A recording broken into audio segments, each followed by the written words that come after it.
G'day and welcome to Tartarian Truthers Tid-Bit.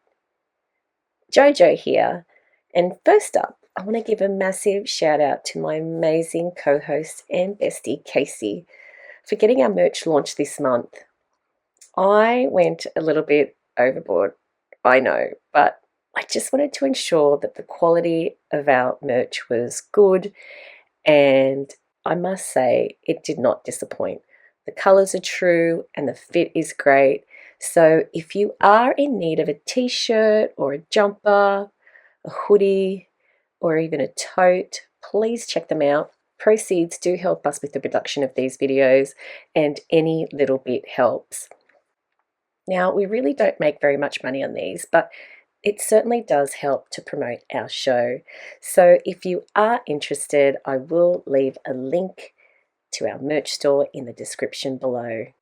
So today's tidbit is a departure from our usual episodes, but I feel it's kind of important to look at where we've come from and where we're heading today.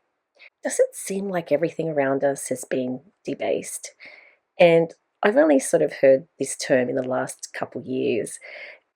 Debasement is the action or process of reducing the quality or value of something. And it really does feel like everything around us is just slowly but surely degrading right before our eyes. And what really started me thinking about all this was a recent visit to the beautiful Art Gallery of New South Wales, said to have been opened to the public in 1857. Yeah, no, just a low-lying neoclassical structure. You know, it's exactly what we needed back then. But before I even got inside, this sign caught my eye. 1850s entrance. Founded in 1827, the Australian Museum was first located in Bent Street, Sydney. In 1846, building commenced on this site. Previously, a garden used by convicts to grow their own food.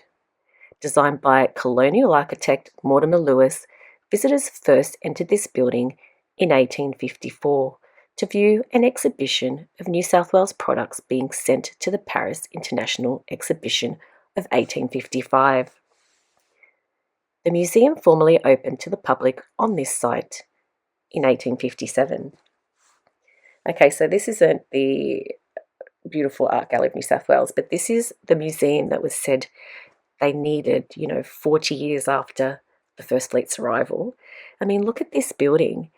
And what on earth were they showing at the Paris exhibition? I have no idea. I've tried to look a little bit more into this building, and I think we probably will do more research in the future. I digress. So my family and I visited the beautiful gallery, and not to admire the beautiful artworks or even the interior design of this structure, but for this. That's right, this was the main attraction. Jurassic World by Brickman, a certified Lego professional. And look, my son and his best mate, they loved it. And don't get me wrong, it was super entertaining and impressive, but when I was 9, I remember we went to the art gallery or museum to look at this. It's as though in one generation we went from a more scientific perspective to Lego. And look, I'm not here to debate whether dinosaurs are real or not, but can you just see how quickly we're changing as a society? And on a side note, just because I can't help myself, there are actually no references to dinosaurs prior to the mid-1800s, and I'm pretty sure the bones that have been exhumed and classified as dinosaurs were that of giants, or even maybe megafauna, which is so much more tangible than this whole dinosaur story we've been spun. I mean, could they just be part of the big fat lie and distraction, just like everything else that's been presented to us? Okay, let's go back. I decided to take a look back a generation from me to see what was going on at the gallery, and it appears that at this time, the people were far more refined and articulate and don't appear to be distracted by any nonsensical creatures, and they seem to appreciate art the way it should be. And then, what about the 1800s, when we're told that this gallery was opened? So the population is very, very small, and also, from what we're told, impoverished. But check out this quote from May Manning, an artist, in 1895. "The nucleus of our recent gallery was a yearly exhibition of the work of a small band of struggling local artists. It was a faint beginning, but it was instinct with life." I mean, even the language they used back then was far more refined. And May, she does mention struggling artists, but from what I understand, Australia was in a depression in the 1890s. The 1890s depression in Australia occurred after the land boom bubble of the 1880s burst.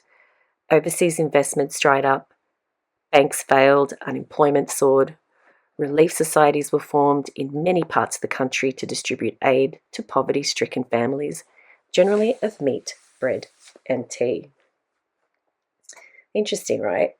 I know that if I were a struggling mother in the late 1800s, just scraping by, that I'd be wanting to get dressed up to go to an art exhibition in such a grand building. So it appears that from our building structures, art, fashion, music, like we mentioned in our Sounds of the Old World episode part 2, that we are somewhat regressing. There are TV programs, movies, books, and video games depicting the complete destruction and degradation of society as we know it. And not to be confused with some post-apocalyptic event, but more of a dystopian nightmare. The collapse of Western civilization has always loomed, but today the signs are ever so clear, and the state of the world and the decline of what feels like all cultures is upon us, especially if we go by what we know, that everything is cyclical, with evidence of the rise and fall of many past civilizations across our entire realm, including Australia. So this made me think of the 2006 movie Idiocracy, and there are some uncanny parallels. You see, Joe, his life changes when he is chosen to be the guinea pig for a secret military hibernation experiment when he wakes up from 500 years of slumber. The year is 2505, and he discovers that he is the smartest man on Earth. Not only that, but it seems that life as we know it has deteriorated to a sad, sorry state. It appears that they have come to a complete societal collapse within 500 years. They're unable to grow crops, and there's a food crisis. More so, they've been using a Gatorade type liquid to water their plants.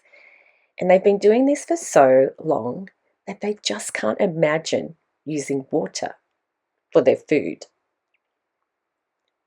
Everything has devolved. Their buildings and infrastructure, store and shop front signage, their language, fashion, just everything. What I do is just like you know, you know what I mean? Like, No, I'm serious here. oh, don't worry, Scrub. Joe has awakened to a dystopian nightmare, a world dumbed down by mass commercialism and mindless TV programming. But that couldn't happen to us, right? So let's start with building infrastructure and design. You can clearly see that if we do go by our narrative, we went from these huts on the left here to these elegant and airy apartments within decades. Then, 150 years later, you'll see these popping up all over Sydney. Densely populated apartments. And this is of Parramatta, New South Wales' second city. This picture was taken in 2017, and you can see that there are 2 sites ready for development. For you, guessed it, more apartments. I think this is brutalism at its finest. And Parramatta has some beautiful old world architecture as well. And unfortunately, it's all dwarfed by this hideous construction style. As for signage, I couldn't help but think of this. McDonald's to become Macca's in Australia. This handout picture taken and released by McDonald's Australia on January 8, 2013 shows new signage being used outside a McDonald's store reading Macca's in the southern Sydney suburb of Engadine. I recently drove past this Macca's in Yagoona the other day and remembered that it was brand new and noticed that the post signage no longer had Macca's on it.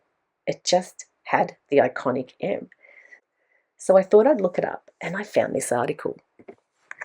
McDonald's reopens its first Australian store with a flashback to the 1970s. It was the Yagoona outlet in Sydney that brought the golden arches to these shores, and on Friday, 17 December, the memory of those days was revived with limited retro pricing on the menu. Celebrating 50 years since the very first Macca's opened its doors in December of 1971. Okay, so look, not that McDonald's is fine dining or anything. Within 50 years, we've gone from these kind of quaint building structures to, again, brutalistic style, where just straight edge lines, very, very boring, nothing exciting about the building. Take a look at this. Look familiar?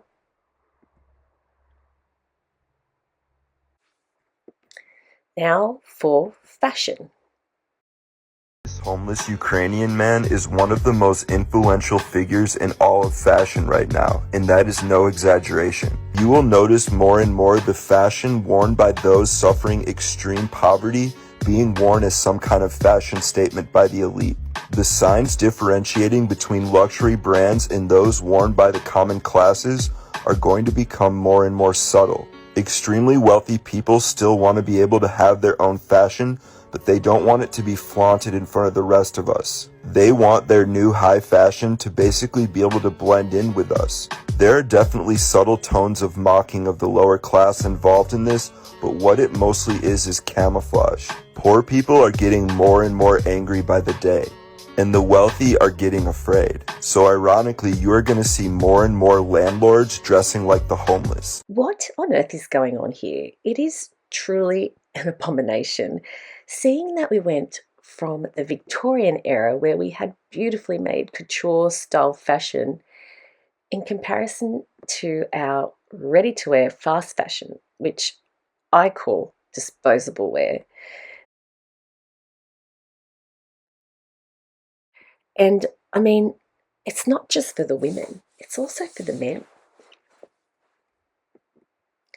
Fashion history is the history of people. People have loved clothing fashion for thousands of years. From the early days of Egypt to today, clothes have become the expression of who we are. Throughout history, drawings, documents, and other archaeological finds have also revealed fashion worn by people in various ancient civilizations. If fashion really does define the times, does that mean for us, sweatpants and trackies will define our times? And lastly, entertainment, or our television programming. And you know it's called programming for a reason, right? Australian TV programming is at an all-time low. And you know what? I don't care how funny you think this show is, but all I can say is that this is not Australia. At least it's not the Australia that I know anyway. And will we allow television programming to further influence our already dumbed down society and culture?